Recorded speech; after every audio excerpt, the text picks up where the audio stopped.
Странските компании, како да имаат ставено железна завеса за соработка со нас, полесно ни е да најдеме купувач во Минхен отколку во Бунарџик, се жалат домашните фирми. Ланската анкета на ССК покажала дека од вкупно 500 компании, само 4% успеале да влезат во редовни набавки со своји производи кај странските инвеститори.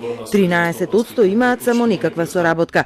Затоа, иако уште официјално не го испратиле до власта, бараат таа да ги услови странците, ако сакаат да добиваат државни пари, задолжително да купуваат стоки и услуги од домашните фирми, тоа да биде клаузула во договорите за помош, по примерот и на други земји. Според вредноста на субвенциите кои ги добивате, да се одреди одреден сооднос 3, 5, 7, 10% од вашиот производ да содржи локални суровини.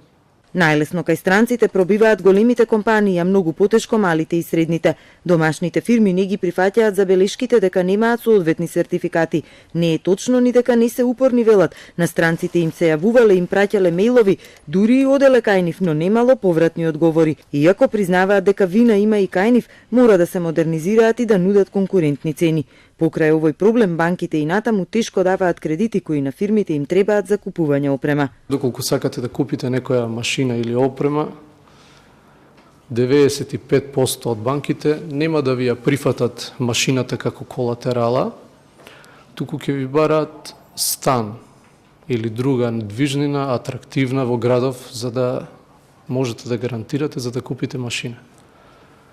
Па нели е логично тоа? Сите имаме по еден стан, ако ни требаат 100 машини, не можеме да имаме 100 станови.